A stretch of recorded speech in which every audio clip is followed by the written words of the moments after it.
अस्सलाम वालेकुम। नई वीडियो के साथ आपकी खिदमत में हाजिर हूँ।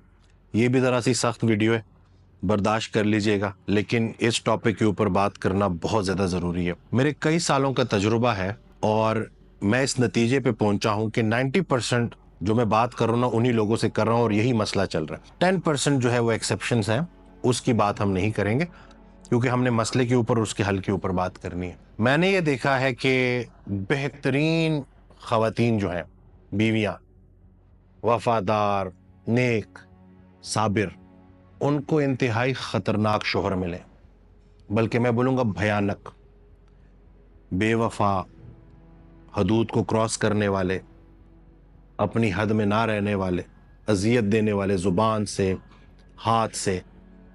और इसी तरह से 90% जो अच्छे मर्द हैं, बेहतरीन मर्द हैं, वफादार, बाकिरदार, उनको इंतहाई नाशुक्री बीवियां मिली। इंतहाई।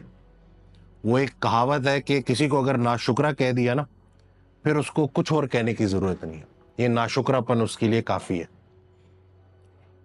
10% फिर वो लोग हैं जो कि प्यारी बेहतरीन जिंदगी गुजारते हैं, एक दूसरे को अंडरस्टैंड करते हैं, मियाँ बीवी एक दूसरे का लिबास है, एक दूसरे के लिए खैर का बायस है और उन्हीं से फिर एक अच्छी नस्ल परवान चढ़ती है।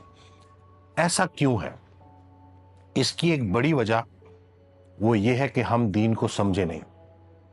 हमने दीन को इबादत का नाम दे दिया, जबर का नाम दे दिया, और असल मानों में जो नबी करीम सल्लल्लाहु अलैहि वसल्लम की वाज़ेह हदीस है, जिसका मफ़हूम है कि एक सहाबी ने उनसे पूछा कि बेहतरीन दीन कौन सा है, तो इरशाद फरमाया कि जिसमें आपकी हाथ और ज़ुबान से लोग महफूज रहें। तो अगर हमारे मुआशरे में एक आइडियल मियाँ बीवी कैसे ज़िंदगी गुजारते हैं वो किसी ने देखा ही ना हो, यही जो आजकल शादी करके एक दूसरे को गले से पकड़ा हुआ है ना और एक दूसरे को चौक पे जलील कर रहे हैं, तो किसी ज़माने में ये बच्चे थे और इनके वालिदैन भी यही कर रहे थे। बाप इज्जत करना सिखाता है औरत की, तो अगर बाप ने अपनी बीवी की इज्जत नहीं की तो कल को उसी का बच्चा बड़ा होकर दूसरी की बेटी की क्या इज्जत करेगा। और इसी तरह से अगर शुक्रगुजारी माँ ने नहीं सिखाई बेटी को और वो गिले करती रही, गीबतें करती रही, नाशुक्री करती रही, तो उसकी बच्ची भी यही करेगी।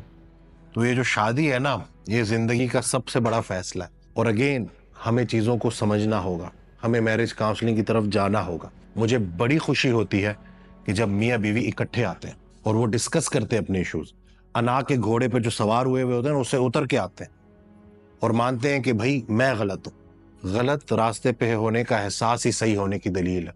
हजरत का बड़ा प्यारा फिक्र है कि जिस इंसान को अपनी गलती का एहसास हो जाए वो अल्लाह की रहमत में दाखिल हो जाता है। मर्द जो है वो अपनी गलती नहीं मान रहा, औरत अपनी गलती नहीं मान रही और शिकस्त बच्चों की हो रही और पूरा मुआशरा तबाह हो रहा। तो इसलिए इस वीडियो में आप सबके लिए मैसेज है कि अगर आपके मियाँ बीवी के मसले चल रहे हैं ना, तो उनका हल मुमकिन है। अब भी कुछ नहीं बिगड़ा। थोड़ी सी अगर अंडरस्टैंडिंग हो जाएगी, थोड़ी सी अगर गाइडेंस मिल जाएगी, तो बड़ी गलत फहमियाँ दूर हो सकती हैं। हजरत का बड़ा प्यारा शेर है कि सदियों की मुसाफत में भी तय हो नहीं सकते जो फासले होते हैं निगाहों में ज़रा से। तो इन निगाहों के फासलों को कम करने के लिए किसी उस्ताद गुरु की ज़रूरत होती है। तो अगर आप प्रॉब्लम्स फेस कर रहे हैं, गालम गलोच चल रही है, फिज़िकल ये वायलेंस चल रहा है, तो ज़िंदगी एक ही बारी मिली है। हमने दूसरे मज़ाहिब वालों की तरह 7 बारी नहीं आना, अल्हम्दुलिल्लाह एक ही बारी आए और दोबारा नहीं आएंगे इंशाल्लाह। और कहीं जाके हमने इकट्ठा होना है। उस जन्नत में जाने के लिए इसी को जन्नत बनाना लाजिम है। साबिरीन के लिए साबिरीन है। कुरान पाक की एक आयत है ना कि नेक मर्दों के लिए नेक औरतें, उसका मफहूम।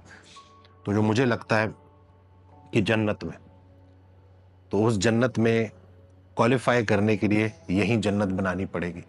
झगड़ा 2 बंदों का नाम है, सुलह 1 बंदे का नाम है। तो इस वीडियो को ज़्यादा से ज़्यादा शेयर कीजिएगा ताकि घरों के झगड़े ख़त्म हो, घर जन्नत बने और बेहतरीन एक नस्ल परवान चढ़ सके।